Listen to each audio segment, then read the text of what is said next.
Light. Been accused of being in the dark before, but Okay, I'd like to call this meeting to order. Welcome everyone to the regular meeting of the Board of Trustees for the Sequoia Community College District. Today is Monday, November 10th. And as always, I want to thank you for everyone being here. Before we get started, I do have some reportable items from closed sessions, but I want to acknowledge the absence of our superintendent, Dr. Calvin. He had an unscheduled knee surgery about 10 days ago, and unfortunately, due to complications, he's not going to be able to join us today. He reports that he's doing fine, but just not mobile at the moment. So, but we're very lucky enough to have our Vice President of Student Services, Jessica Morrison, who I know will do a fabulous job, so thank you for filling in. Additionally, Kennetha is home ill today as well, and Lauren Fishback has bravely agreed to jump in and cover her responsibilities. So I thank you both for being here. I also was noticed by Trustee Diaz and Trustee Sherman that they were not going to be able to attend today. And I learned our student trustee was not available. So we're all you have today. So hopefully that's okay. so make sure you have an understudy. With that, I will move to items from closed session. So in closed session, the board moved to adopt the recommendation to expel a student banner ID 00395782 by unanimous vote. And then by a vote of 3-0, the board took action in closed session to reject the claim of injury or damages filed by Eric Rodriguez. The board further instructed the district to relay this rejection to Mr. Rodriguez and to notify Heenan and Associates for processing. With that, I'd like to ask Trustee Nunes to once again help us with the flag salute. Stand. There you are. Ready? Salute. I pledge allegiance to the flag of the United States of America and to the republic for which it stands, one nation, under God, indivisible, with liberty and justice for all. Okay. Next item is public comment. Per Board Policy 2350, any person may address the board at this time either on an agenda item or other matters of interest to the public that are within the subject matter jurisdiction of the board. A maximum of 5 minutes is allowed for each speaker with a maximum time of 5 minutes per item unless otherwise extended by the board. So at this time, I'd like to invite anyone who would like to make public comment concerning items on the agenda. Seeing none, I'd like to invite anyone who would like to make public comments concerning items not on the agenda. Okay, moving on to board executive staff reports. No student trustee reports. So first, board member report, Trustee Nunes. Thank you. I think one of the issues President Calvin's having, they're having a hard time finding tall enough to fit him. So I hope he gets better soon. I know he's having a hard time missing all the functions that are happening on campus. I did have the pleasure yesterday afternoon to attend a concert at the L.J. Williams Theater called Jubilee DEO. COS was so well represented there.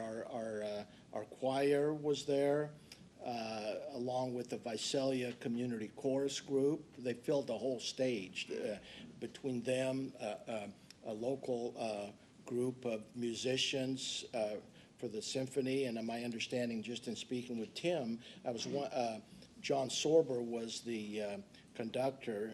That may not be the proper term, but and I'm sure Mr. Lubin was involved in it as well. So it was amazing. L.J. Williams Theater was full, and it wasn't a free event. So it was amazing. That was a real pleasure to see that, and all the work that the COS faculty and the choir put into that. So it was great. Thank you very much. Trustee Lane? Nothing to add. Thank you very much. Nothing for myself as well to report today. Next is foundation report, Mr. Foster. Good evening, trustees. I'll just take a little bit of your time to highlight something that was included in your consent calendar. It's an item in your consent calendar, but I'm just going to call attention to it briefly, not to take it off or anything like that. But because it's only the second year that we've presented this report, it's called a commensurate return report. And what it's trying to do is to identify the costs of the foundation's operations that are underwritten by the college through in-kind contributions. And so it monetizes that.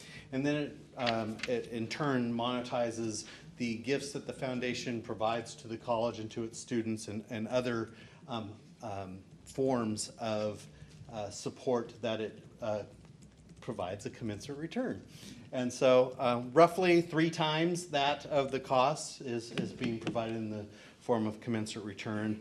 And then there's just sort of a good list of things that the COS Foundation provides the college that are very hard to monetize or to quantify in that manner. And so we just want to make notice of it and that type of thing. So that's the explanation for that item in your report. Let me pile on to that for just a moment, Tim, because you know that's the immediate return. And all I'm saying is the obvious, right? Yes. That's the immediate return, and the emotional support and investment that we have on the individuals receiving those contributions are immeasurable. Yes. So that Yes. you know, it's a fraction of what the cost is. Yes. You know, ultimately. Yes. It seems to me. I thank you for mentioning that, and I think we haven't had that problem here at our college. There are community college foundations that are called upon to reimburse the district for the payroll costs and that type of thing. And it genuinely changes the methodology that that foundation goes through to raise money, because now you're raising money to pay the electric bill, so to speak, and salaries. And we were able to, as a collective group, get some changes to Title V that addresses that requirement, or at least the interpretation of that requirement. And so it was interpreted that way by many chief business officers. We've never had one like that. Thank you, Ron. And Christine before him and that type of thing. So it's been wonderful in that regard for us. But this was a new condition of that change, was to provide a commensurate return report to the trustees so everybody sees what's happening. So that's why we do that. And just quick numbers, I do have copies up here for anybody, but the total amount of in-kind support to the foundation is approximately $455,482, and the commensurate return is approximately $1,763,415. That's all I have. Questions? Thank you, Mr. Foster. Next accreditation report, Mrs. Morrison. Okay, so believe it or not, the accreditation work group has recently met. We met on October 27th.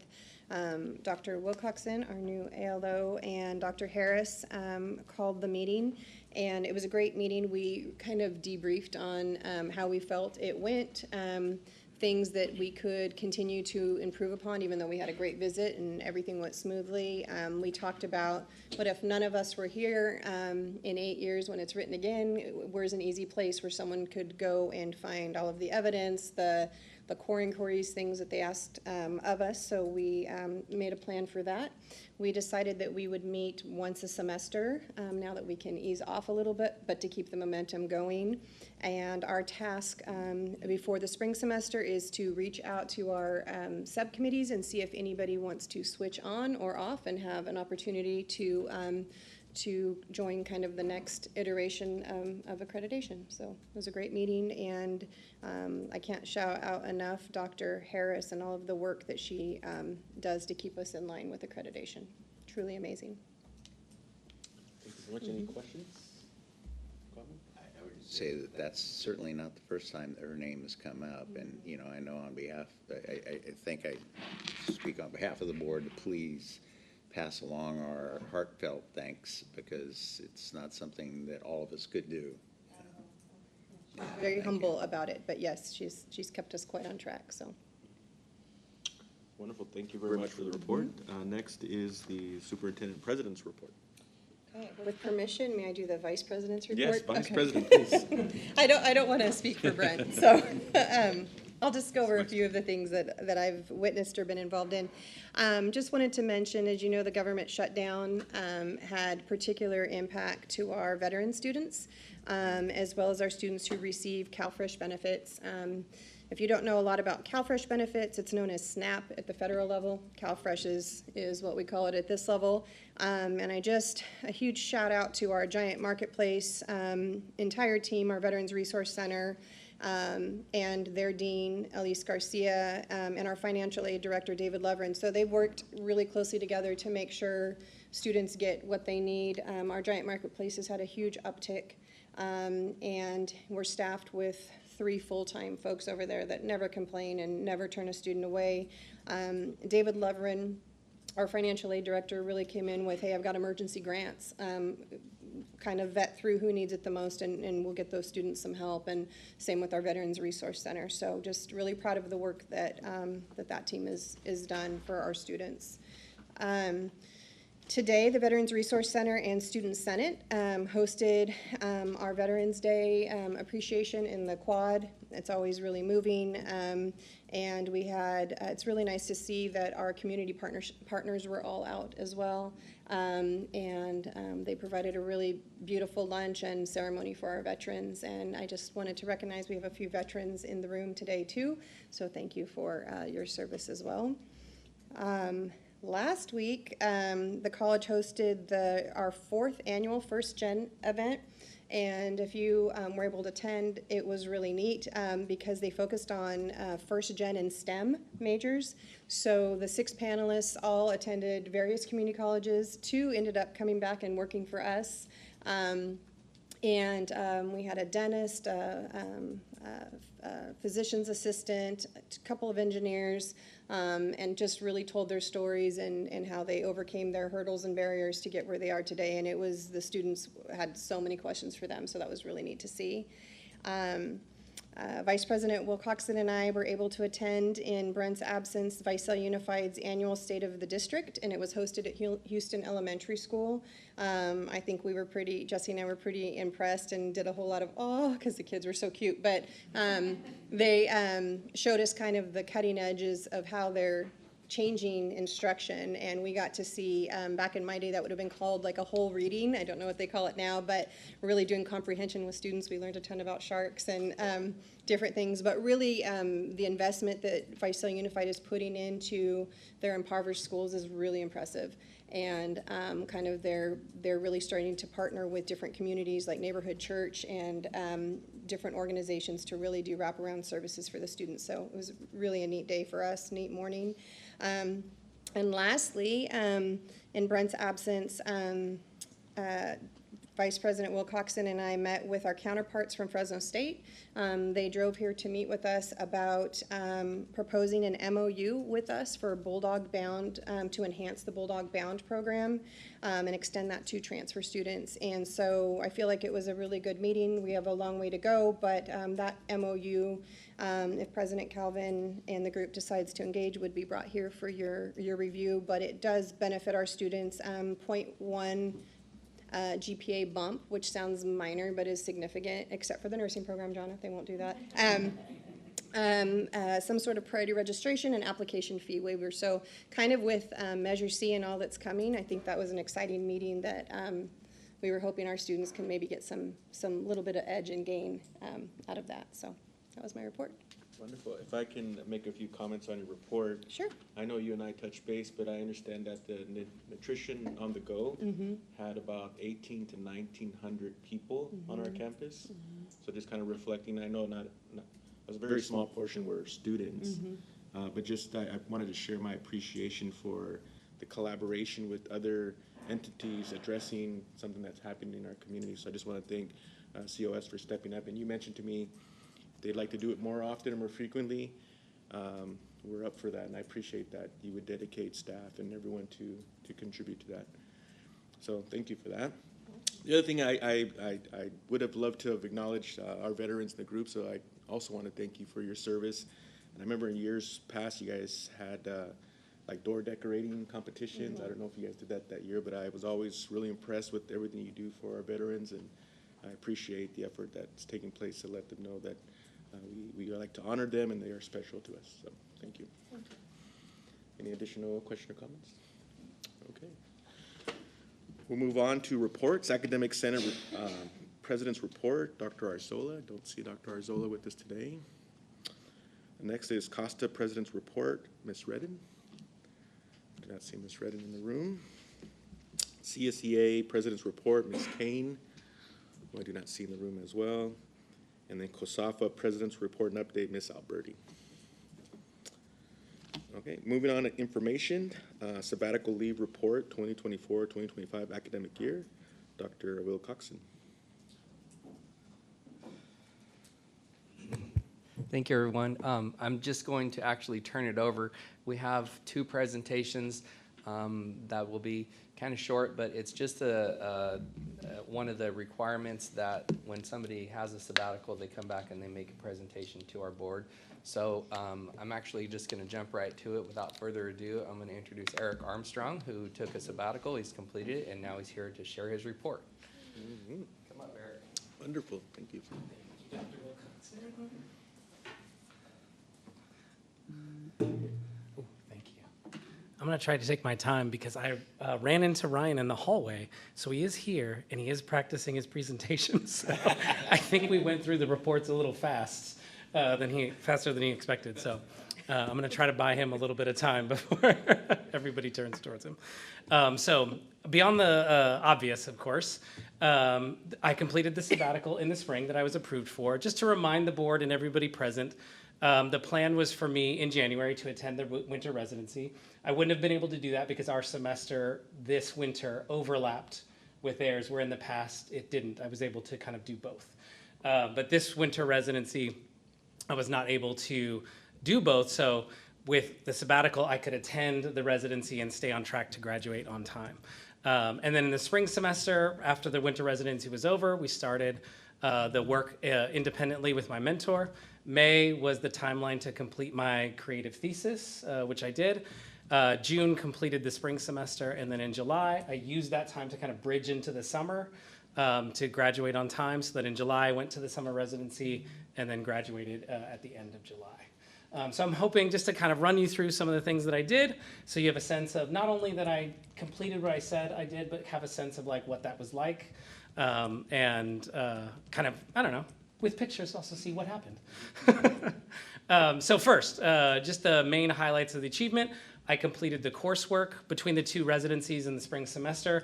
I completed 24 and a half units of work. I finished the creative thesis, which was entitled "The Fires Burn All Night Now," receiving approval from my faculty mentor and an anonymous reviewer. You have to submit yours to somebody else who is a published author in order to graduate. I gave my graduate lecture, which was part of the proposal as well. It was entitled "A Species of Magic, Deception in Truth-Telling." And then because of the nature of my work, I was also able to interview the spotlight poet, Mackenzie Fils-Aimé, who's a Boston Slam Poet competition winner many, many years in a row. I'll talk more about that in a minute. Oh, good. I bought enough time. See? At the end of the summer residency, of course, I graduated.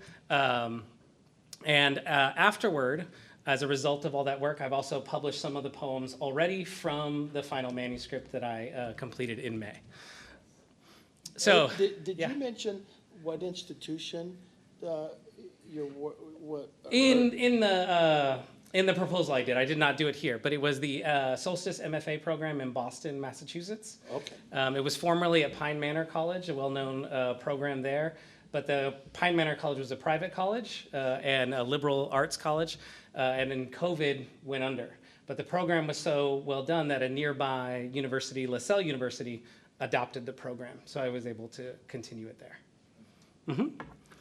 So the courses I took, just to kind of group them up a little bit, was, of course, on poetry, but also on prose, social justice and writing, publication, and also, of course, teaching.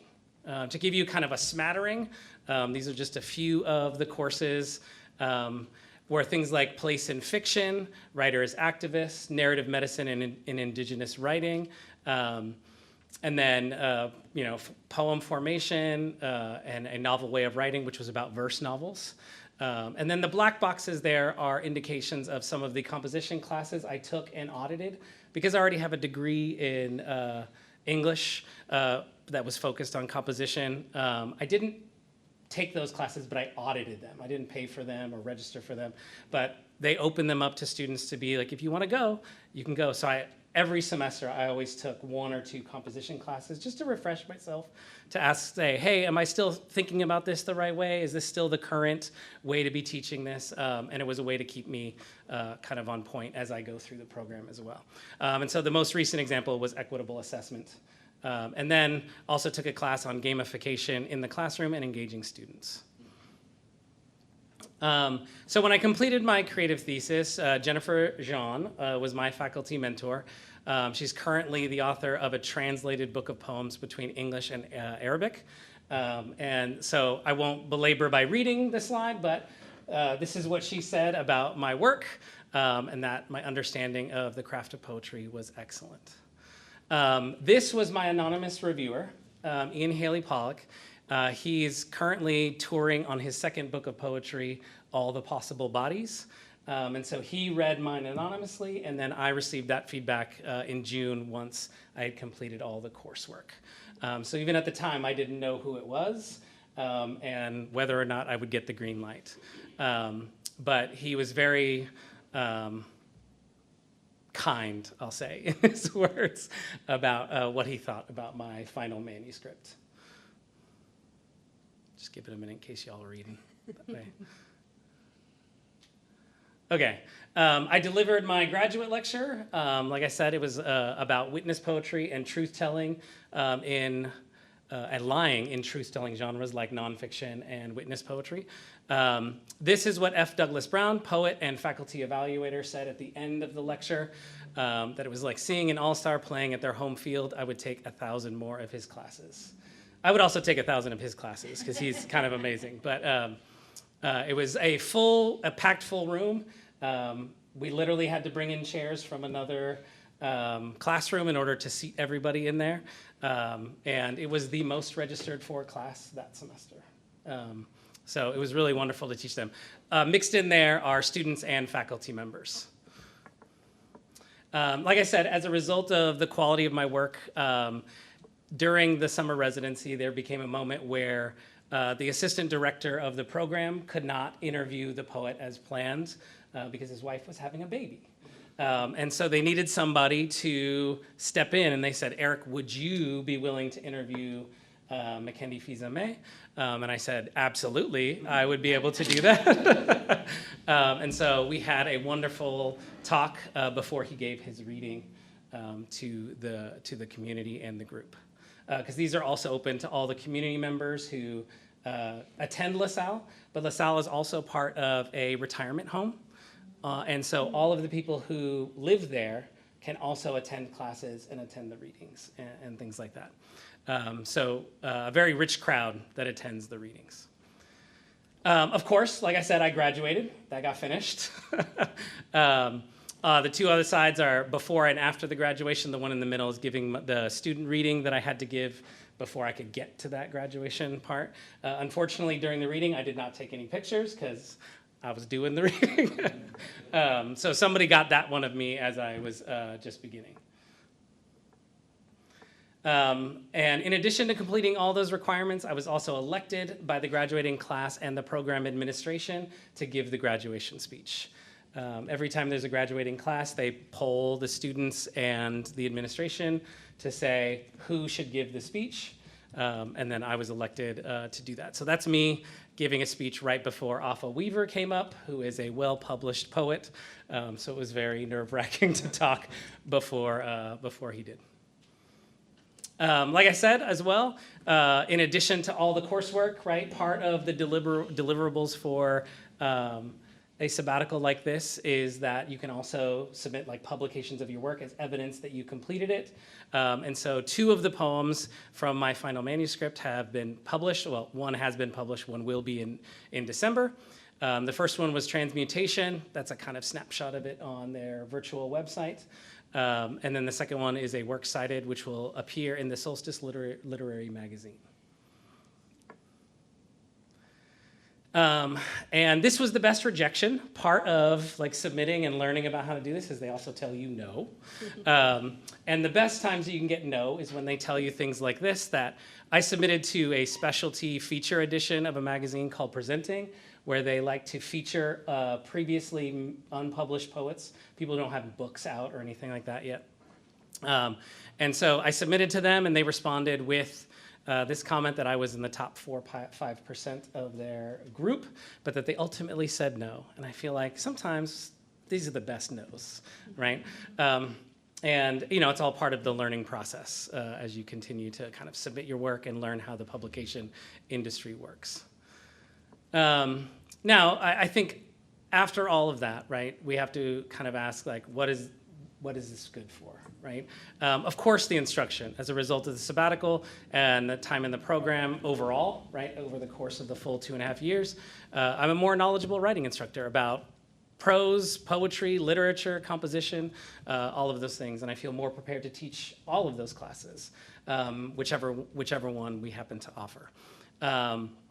But also student activities. One of the classes that was up there that I showed you was how to start and maintain a reading series. And I think one of the things that I would really like to see here would be a continuous reading series in creative writing. One that at the end of every semester features a student readers, so that we can engage creative writing students and the creative writing club to publicly share their work, which is the part that's hardest for students that are learning how to do things. I always encourage them to publish and to submit their work, but it's very few students who actually end up taking that step, and thus it's fewer that actually end up, getting published in local magazines like Kings River Review or the Chicanos Writers Association magazine that comes out every year. So I'm interested in pursuing that in the future. Now that I have this experience and I can share that with students and I'm more knowledgeable. Part of what was interesting for the sabbatical as I was learning this, it was also the time when we were learning about Gen AI and its miracles.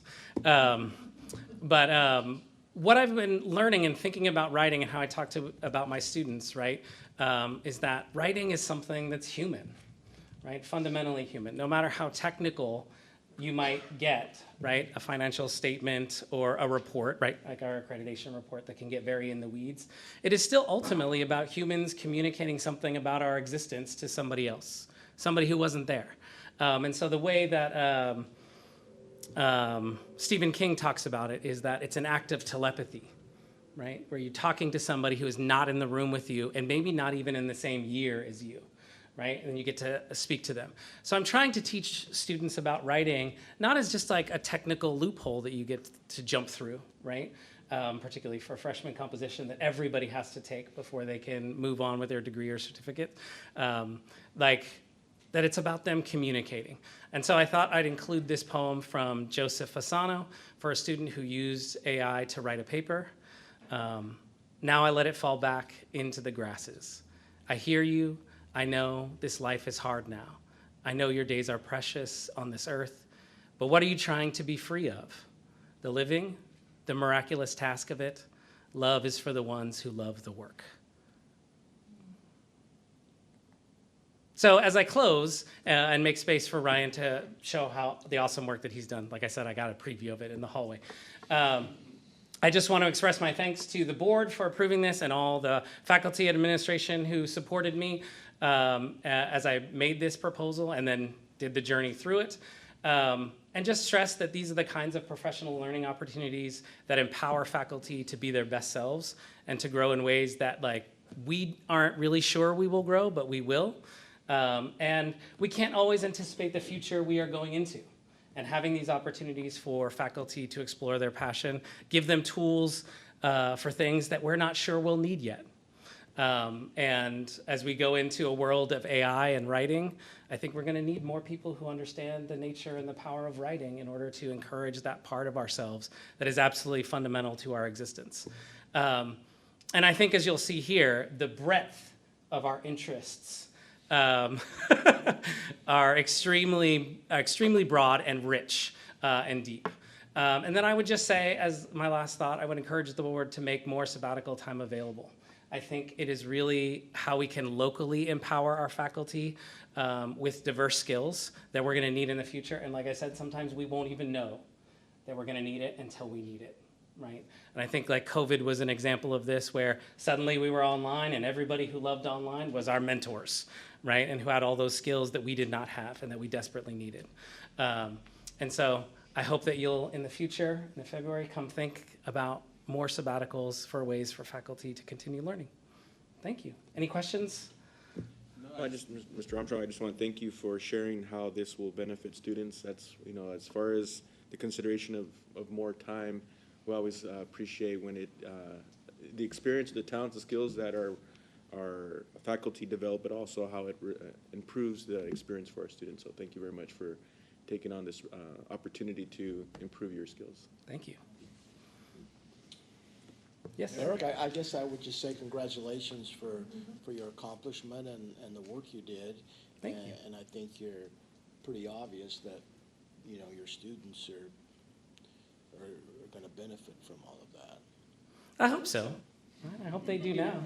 I'm about to see when I go teach class here in a little bit. And then I would just, am I cutting you off? No. Okay. Also, just thank you for your dedication and commitment. This was no small task, obviously. And while you may have been the top 4.5% of those submitting in the poetry, in my mind, you're the top 1% of investment. You heard it here first, people. That we got a return, that we collectively, students and the whole, the whole organization, got a return on that small amount of sabbatical investment that we put into you. And I'll thank you in advance for all the contributions that you'll make into the students' lives. So thank you so much. All right.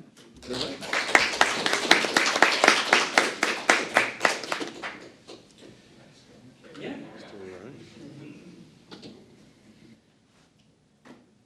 All right, thank you for bearing with me. I got to give my first thanks to James Calgoa. He's the professor who's watching my lab right now as I give this, so he deserves a special thanks. Cool, well. This is for you. Oh, sweet, thank you. Let's see. Did we time out? Oh, no. New here. Sorry. Oh, you're all good. I'll just start while we're loading it up by just telling you, well, our sabbaticals are very different, so it'll be a fun breadth of experience here. So just to refresh everyone's memory, what I ended up deciding to do is kind of the background. I'll start with the problem. Our students in chemistry and mathematics a lot of times as well use programs to do problems because it gives them immediate feedback whether they're right or wrong. You probably all remember doing your math problems in a textbook. Those days are long gone. Most everyone does their math problems or their chemistry problems in a computer program these days, and most of them are provided by publishers as an incentive to have you select their product. I've watched it through my short 10 years as an instructor go from $50, $40 to $140 for just the program they need to do the homework on. So we'll come back around full circle to that in the end, but I decided to, for my sabbatical, propose that I would create a program, since I have some software development experience, I would create a program for students to do homework on that they could use for free. So that's what we decided to do. So I'll give you a quick tour of it. That's basically what I'll do. And then at the end, I'll kind of wrap up. So pretend, like, first you're going to have to pretend you're a teacher with me, and then you're going to have to pretend you're a student. So I'm going to kind of show you both sides of it. So I call it ChemLearn. I had to come up with a name, real original, I know, but like chemistry learn, ChemLearn.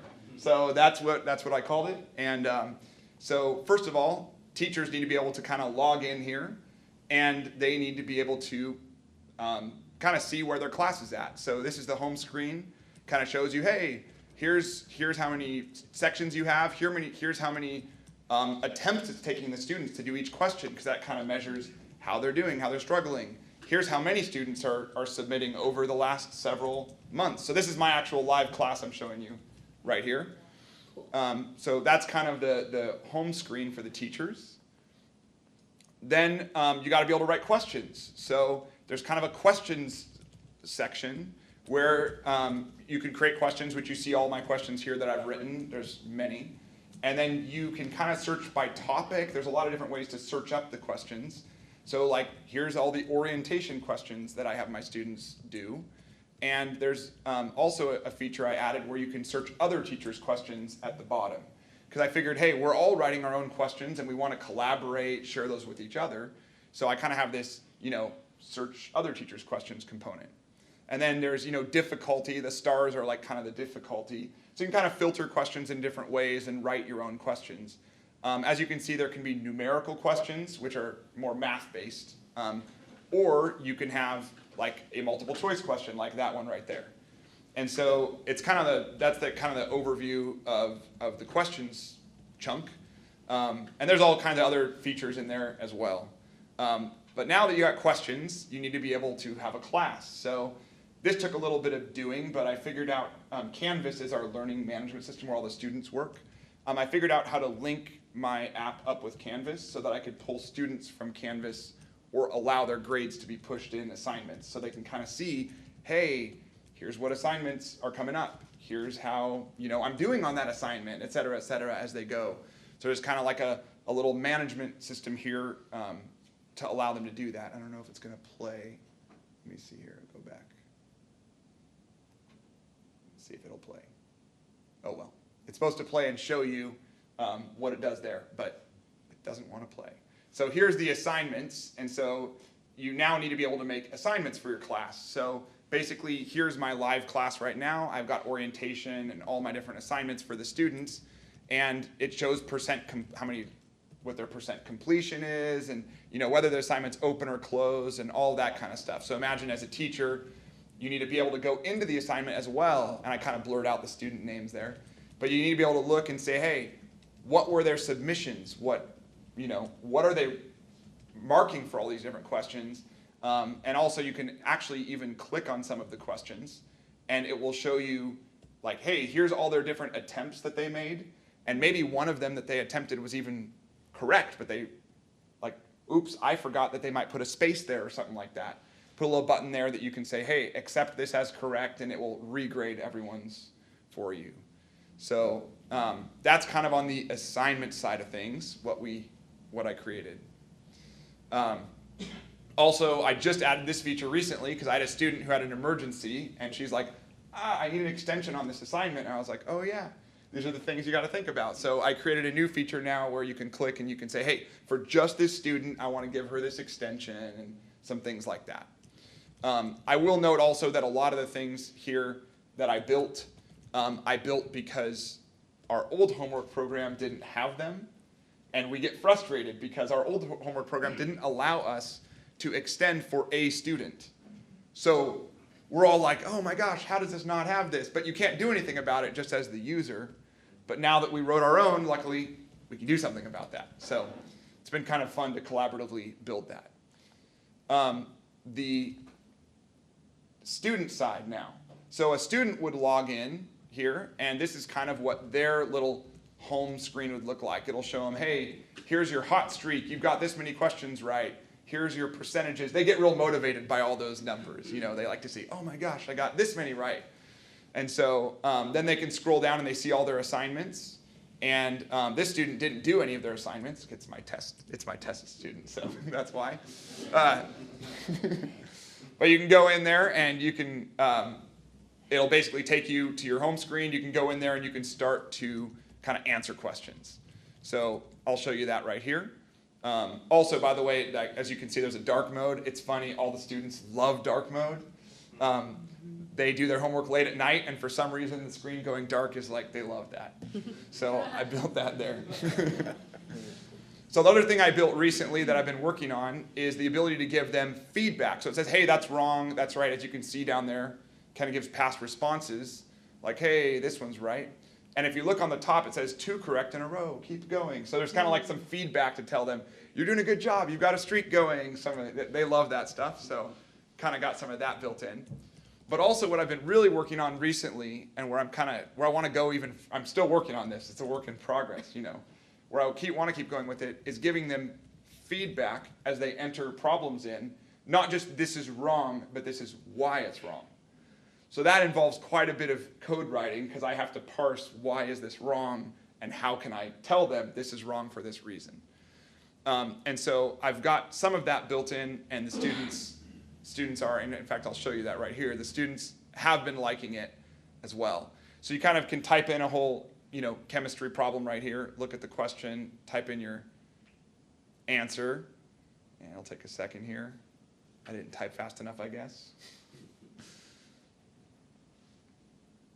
And it's hard to write the formulas. That took quite a bit of doing, actually, to allow it to be able to write formulas like that. But when you submit it, it says, incorrect. You didn't have the right number of products. I expected you to give 2. So that's more information than the program they pay money for just says, wrong, try again. So this one actually tells them, this is why it's wrong. All right, so, you know, they can try again. And then now it'll say, hey, actually check your coefficients. Those are wrong here. Or check your states of your matter. Those are wrong. And there, now it's correct. Yay.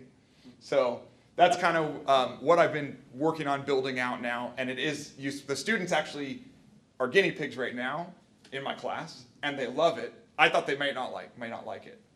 They love it because it's like changing as they're doing it, and they're like, this is awesome. So they actually seem to love it, which is somewhat surprised me. So to kind of wrap up here, there's many, many more features that I didn't want to bore you with. There's all kinds of things. Actually, one of the real cool ones is unit equivalency in grading. So let's say I'm asking you to calculate something, and I expect an answer of 1 liter, but you wrote 1,000 milliliters. Those are the same thing, actually. You just answered it in a different form. And a lot of times homework programs will mark that wrong, even though a human grader would be like, oh, that's the same thing. So I put a calculation in the background that checks the units and says, oh, liter and milliliter, they're different units the student answered in. Let's calculate, oh, these are actually the same, and mark it correct so it's not frustrating for the students. Also, I built an essay question grading and feedback tool. Eric probably liked that part. Where you can give a student feedback like, hey, you forgot this number here. And if another student made that mistake, you just drag their answer into the same place, and it gives them the same feedback as the other students. And then I had to think long and hard about how to allow teachers to share questions, because you noticed one teacher can write a question, then another teacher can go, I like that question, and grab it. Well, now what if that teacher edits that question? What happens to the first teacher? So there's a lot of interesting collaborative grading there. It actually notifies the other teacher if they log in. Hey, there's a new version of your question someone else made. Do you want that, or do you want to stick with your own? So there's like some kind of cool little features and workflows there. And there's all kinds of other things that I built over the semester. It was fun, challenging, but a long semester of coding. So I'll end kind of last piece is to bring it back to that kind of ROI that I was talking about. I did some rough math because a lot of students are paying for the homework program in classes. So in fall 2025, this semester, we have 21 introductory chemistry classes, usually 24 to 26 students per class. So I said, hey, that's about, do I have a laser here? I even have a laser here? Cool. So that's about, I don't know, that's about 25 students on average per class, 21 classes. So we have about 525 students this semester in this class. Alex, at our bookstore right now, which is our homework program, costs $137. So if all teachers, assuming all teachers used it, that'd be $137 times 525 students. Our students right now would be paying $71,925 per semester. So if you took a full year, that's $143,850 that our students would be paying for homework, whereas this is completely free. So that's kind of where I'll leave you. We're still working on it, but the students seem to like it. They, for some reason, like being guinea pigs.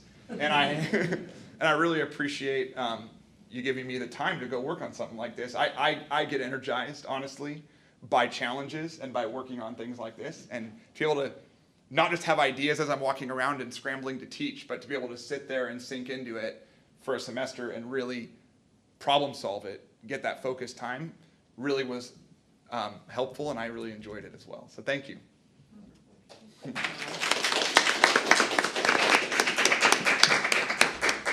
Trustee Nunes, any comments or questions? Eric, and maybe you said this and I missed it, but of the other chemistry folks, how many chose to use? So that's coming up this next semester. I said, give me one semester, Right. because if they all were having problems, I mean, my student has a problem, they email me, I can dig right into the code. So I wanted to alpha test it basically, or Yeah, beta yeah. test it, I guess you'd say. That makes This sense. semester. Now, next semester I said, hey, everyone can use it, I'll do a training on it. If you ask me to guess, my guess is that everyone who will adopt it will probably adopt it by next fall. Some people want to already this spring, but I'm gonna try to do a little bit of a training this spring also and say, hey, everyone, here's how it works, And I think it's like anything where you have adoption, there'll probably be adoption in waves where people will say, oh, well, I mean, one of my colleagues, the one who's watching my class right now, he's already told me, he's like, I can't wait, But I think other colleagues will probably adopt it over time as they see it work, yeah. And do you see it going, potentially, do you see it going beyond COS? I wouldn't- What are you? I'm like, there's a part of me that doesn't want another job because that would involve another job. But there is a part of me that also is like, I thought about offering it to other places. I mean, they would have to pay a little bit to cover the server costs at that point. Right now, unbelievably, computing costs are so cheap that my server costs right now are zero. I'm in the free tier with all my classes using it. So, and even if we got to where server costs were something, it's like $20 a month. So that's like the dollar amounts we're talking about here. If I opened up to lots of colleges, it would probably cost something. I'd have to think of, I am thinking about it at some point, but yeah. Thank you, Trustee Nunes, for asking those questions. Same thing that I had. Just two things that came to my mind. One is collaboration, right? I mean, I'm just awestruck by the amount of tentacles that appear to go out from your brain to, to reach out to the students and the instructors and all those other things and bring it back in and, massage them and send them back out in a manageable way. And then the other thing I wrote down is heat map. So I was envisioning as you were talking here, and it was a bright red right, where your brain is there. So I want to congratulate you on that. I'm just amazed and thankful for your enthusiasm and Thank you. competence. Thank you. Well, I enjoy it. I'd like to thank you as well. When I first started being a board trustee about 7 years ago, one of the first sabbatical leave reports I recall was to address the rising cost of books in the English department. And the goal was to develop kind of the introductory and make it just the cost of printing at the time, which was like $5. And I was like, how amazing is that we're investing in our faculty to be able to provide something that could potentially save them hundreds of dollars. And so just want to thank you for looking at an opportunity that sounds like you're very excited to do regardless, Yeah. but ultimately will benefit our students and especially the financial part of their experience at COS. So just want to, again, thank you for this effort and what you're going to be providing for our students. Thank you for the opportunity. All right. Thank you very much. Thank you, Brian. Yeah. All right.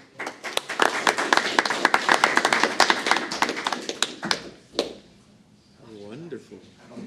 Thank you Yes. so much. Have a good evening. Thank you. Very exciting, yeah.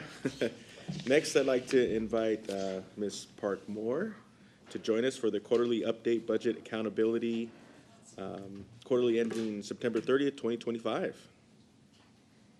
Good evening. I don't know how I compete with that. Yeah, you can't. Yes. None of us can. So this is a routine item that board gets to see. This provides the fiscal transparency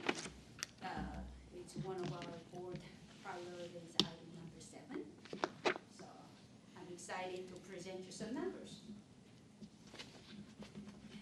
So this one, you'll have to see it in two different sections. Is it off? I don't have the. Laser? Yeah.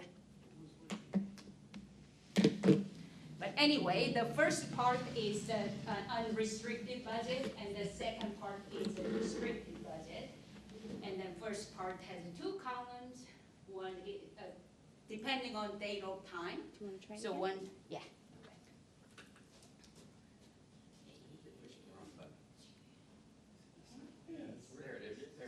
Yes, yes. That's right here. So There we go. this number, you have already seen it, and this is the new number, and this already seen it, and this new number, as of most recent number. So if you keep going down, so as of October meeting, our unrestricted surplus was 1.6 million. We gained about a little under 100,000. So we are projecting to end about 1.5 million. It's mainly just some adjustments to salaries as new person replacing the old person, so forth. And of course, next one, there's always never a cost. It's always net zero because it's a categorical and grant funding. So whatever you don't spend, you don't get to bring in. So it's always in and out zero. So next one, please. And this provides the explanation for the 100,000. What happened? The first part is just a recap of what happened before. The first one is we adopted 1.9 million surplus, and then in October, after all the carryovers happened, we ended up at 1.5 million.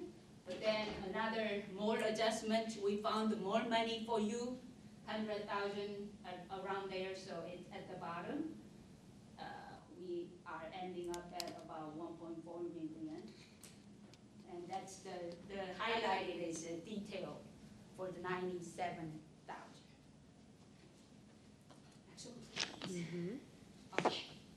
This one, so if that wasn't clear enough, this one is all about cash. So all those are budget numbers, but this one is actual cash. Do you have a cash to pay for it?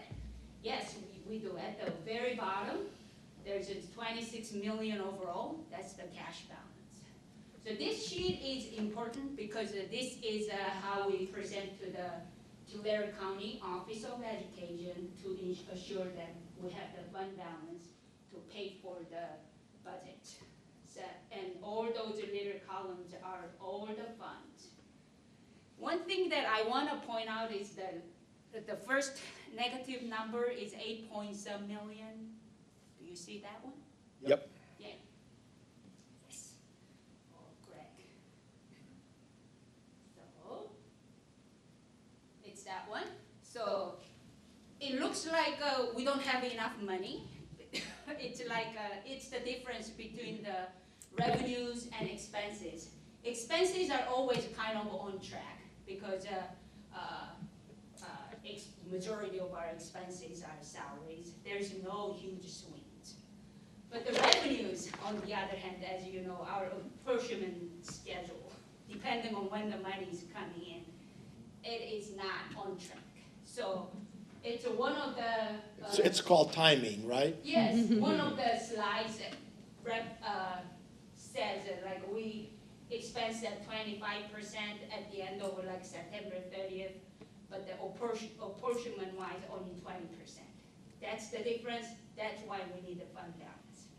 Because basically we front the money district. Okay? And then, oh, another one I want to actually point out. There's a LAIF. Do you see the LAIF row of LAIF? There's some update. So we have put aside, invested more money. LAIF is a local agency investment fund. It's California state managed fund in addition to the county treasury pool. so there are two different vehicles, investment vehicles we are allowed to invest. And we invested some additional surplus funds for TRC, the business fund, and the farm, and we were able to bring in some, investment revenues. So, It's Local Agency Investment Fund, right? yes, LAIF, yes. got it. And this one is so we so far looked at the numbers as of 10/15 and then 11/10, and then this is actually June 30th number, how we closed. So mainly we closed at a little, like a 400,000 budget surplus because of the approved transfers.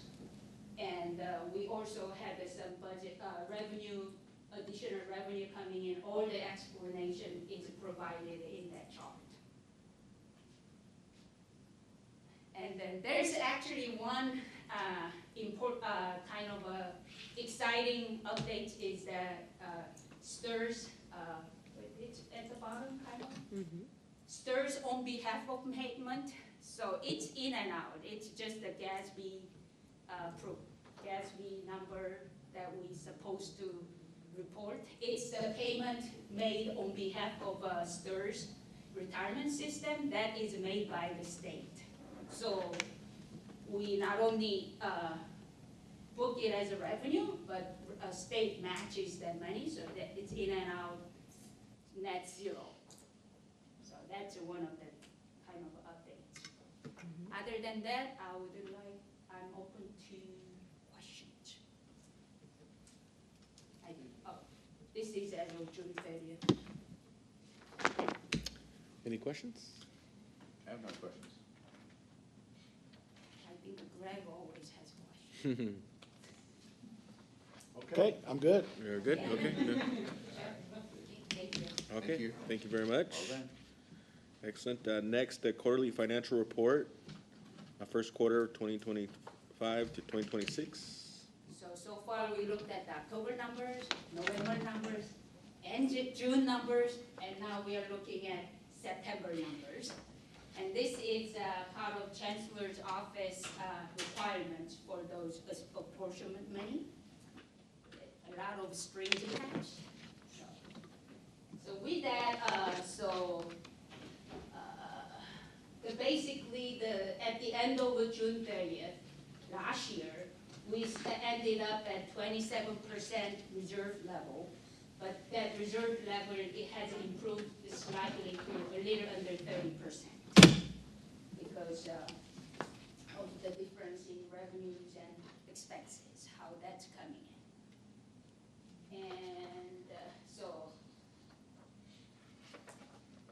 And as I mentioned, almost 26% of expenditure has incurred, but only about 21% came in.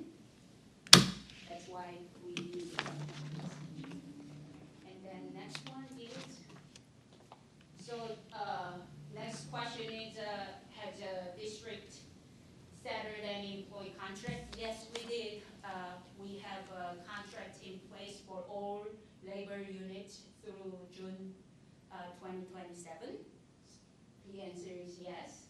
And then the numbers for the increases are 3.3%. That's the combined 2.3% approved the state COLA, and then 1% our negotiated COLA. Yes.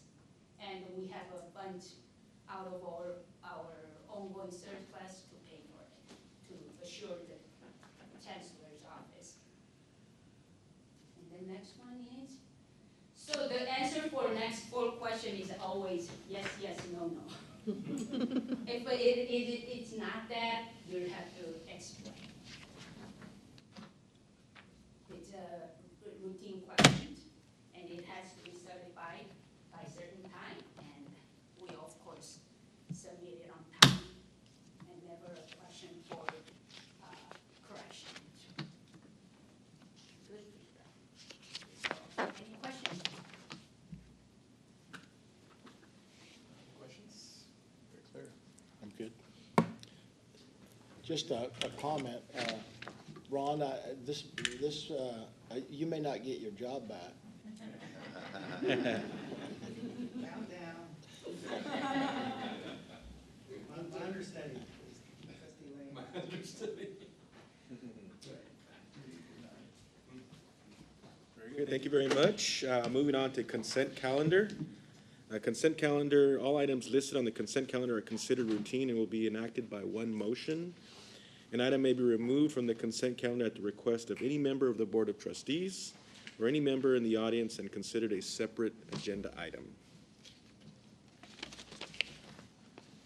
From 4 to 14, we have minutes of the previous meeting, personnel report, payment of bills, working budget approval, curriculum, foundation report, pool boiler replacement, chiller, AFD inductor replacement, out-of-state travel, print work art club, out-of-state travel women's equestrian team, and then physical therapist assistant program agreement. Are there any items that would like to be pulled and treated separately? If not, I'll entertain a motion to approve the consent calendar. Move to approve as presented. Motion I by, see Aaron Ferguson here. I was gonna pull item 11. It's quite all right if you didn't. But then I noticed that Keenan, we're getting reimbursed for the full cost of the equipment, so I won't do that, and I'll second the motion to approve the consent calendar. motion by trustee Lane, second by trustee Nunes. All in favor say aye. Aye. Aye. Motion carries. Okay, moving on to action items, number 15, academic calendar 2026 summer update. Dr. Wilcoxon. Thank you. So we are requesting that the final approval for the adjustment to the summer calendar for the upcoming summer be made. The reason behind this is because if we start a class that concludes after the 1st of July, then it gives the district the ability to either push those FTES into the next year or pull them back. And it was historically, in this case, scheduled to where we would not have had that option. So we went through the process and everybody is, basically we've agreed, all the constituents, that this would be a good idea. And for the district it would be, because it gives us that flexibility, which is very likely the direction we would move.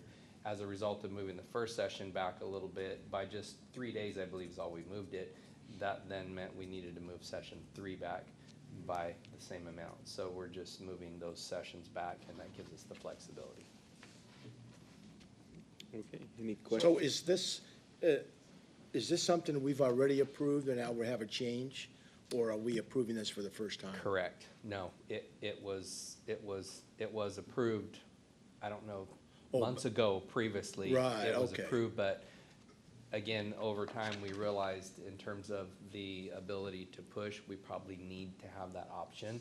And so we revisited it. And Okay. so that's where we are with it. Got it. So, based on that information, I would move for approval of the updated academic calendar for 26-27. Second. Motion by trustee Nunes, seconded by trustee Lane. All in favor say aye. Aye. Aye. Motion carries. Thank you very much. Thank you. Next, annual organization meeting. Okay, so the background on this is that typically we would meet the second Monday, which would be December 8th. But per education code, we need to have a 15-day period beginning the second Friday in December. Therefore, tonight we are recommending that we move our December board meeting to December 15th, where we can handle both our board meeting and the annual organizational meeting in the same meeting, and that would align with Education Code 72000. So the recommended action is that the board approve and announce the new date for the annual organization meeting and regular meeting to be held on December 15th. Second. Motion by trustee Lane, seconded by trustee Nunes. All in favor, say aye. Aye. Aye. Okay. Board policy, first read, board policy 5020 and board policy 5150. Correct. So in front of you, you've got non-resident tuition, which is BP 5020. You'll notice there are two changes in here. Both of these are requirements, legally required by the California League. They changed the date in the beginning from February to March 1st of each year and added the paragraph at the end covering English as second language courses and exemptions, as you can read there. And on the BP 5150, as for the program we refer to as EOPS, Extended Opportunity Programs and Services, you'll see that there are no changes. I do have a comment, just something for consistency is whenever we list the district, the first instance of using the word the district, that it's the full Sequoia Community College District, and then thereafter just called the district. So in both policies there, it acknowledges the district, but if we could make the change to spell out the full name. Noted, thank you. Any other questions or comments? If not, I'll entertain a motion to approve the first read of both board policies. Move for approval as amended. And I would second. Motion by trustee Lane, a second by trustee Nunes. Any other further discussion? If not, all in favor say aye. Aye. Motion carries. Thank you. Thank you. Okay, student equity plan. Mr. Vasquez.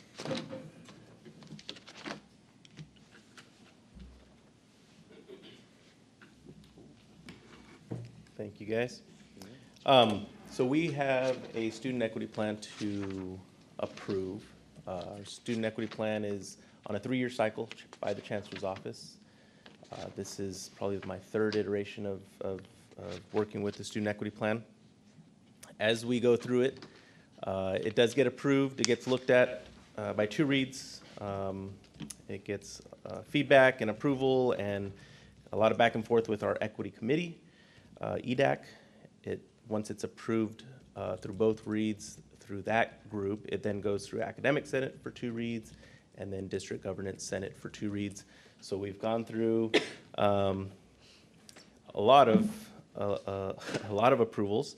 All the activities, and I think we're going to scroll through there. All the activities in the plan and disproportionately impacted students.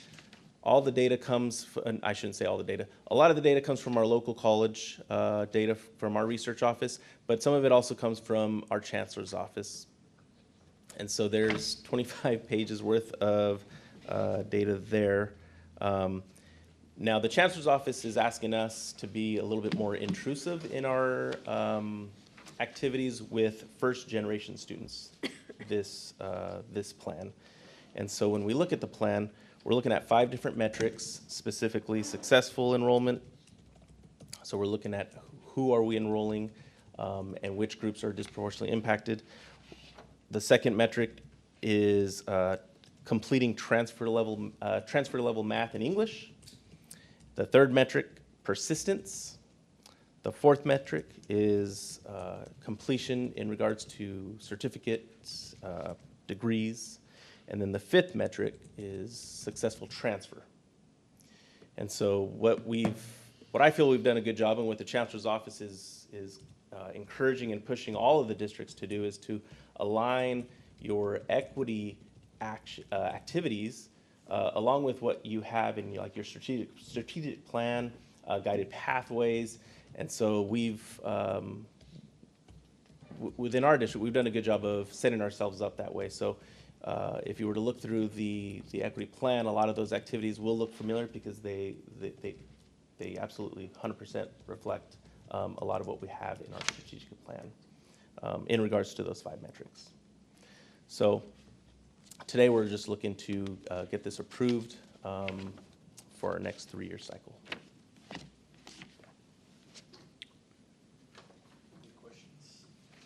I do have a question, just in regards to how an individual is reflected in the various categories. I'm looking, and I just flipped to any of them because it seemed like it was a repetitive sort of a question in my mind. I was looking at completion, and of the, 2, 4, 6, 8 categories, potential, all related in my mind, or to the category of male, right? So if a male wandered in and was successful in this, does that person get counted in all 8 categories? Is that question clear? I'm sorry. Yeah, so possibly. You want me to elaborate? Sure. Okay, so I've got student population, which is the targeted population for increase in, satisfactory performance, right? So I have overall student population, in my mind, that could be a male. DSPS male, economically disadvantaged male, first generation, that could be a male. Foster youth could be a male. Hispanic male, probably a male. LGBT, depending on how they classify, that could be a male. And then male as a male. So, we have the targets that we have to meet over here. John, can you tell me what page? I don't, it's not numbered, sorry. It's under completion. It's about halfway through or so. Page 15. I'm sorry? Page 15. Okay. 15. Yeah, these aren't. Yeah. So, is that? So I've got, for example, DSPS male, we needed 11 more. So does that one success become a 10, and then everything else gets reduced by 1? No, so a student can and will be reflected in multiple. Okay. Yeah, so he's a Hispanic male who's also a foster youth and identifies as LGBT will show up in all 4 of those. Okay. And Dolly, you can, confirm. Yes, there are several ways of desegregating this data. There's this overall desegregation. So we look at a particular group, say Hispanic. So then we desegregate the data by gender. So Hispanics in general may not be a disproportionately impacted group. However, when we look at by gender, you'll see one of the genders disproportionately impacted. So there's always a broad level categorization, and we go the other variables. So one person may show up in different groups, but the overall categorization captures most of those individuals. So with the resources committed to success in each of these, does each of those categories or each of the programs responsible for those categories equally get funding for that one male that came through? No, we have a lot of different programs as far as funding, a lot of different activities and strategies that will have an impact on all of the students. And sometimes we don't, as a male comes into this camp, we don't know which programs they want to participate in, but we also have the programs where we're targeting these specific students. And so as far as, I think your question's more towards funding, it'd be very difficult to say that every male student is getting the same amount of funding depending on which programs they're in. So it doesn't necessarily track that way? No. Got it, okay. I mean, that makes sense, because I couldn't wrap my mind around how do you follow that and, get the resources all divvied out, right? Yeah. Okay, good, thanks, that solves my problem. Yeah, I think I'm good. I'm not sure. It looked like you had a good question. Anything Dolly talks about, I kind of have to study it a little bit. He uses terms that I'm not familiar with. Got that heat map gang thing going on. Any other questions? No other questions. With that, I'll entertain a motion to approve the student equity plan for 2025-2028. I would move that we approve or adopt student equity plan. That's a three-year approval, 25 through 28. Second. Motion by trustee Nunes, seconded by trustee Lane. Any further discussion? If not, all in favor say aye. Aye. Aye. Motion carries. Thank you very much for your time. With that, again, thank you everyone for being here, and we look forward to all the great things you do. Those that were here. Those that were here, and those that were here in spirit. Thank you for everything you do, and we'll see you next month. Meeting adjourned.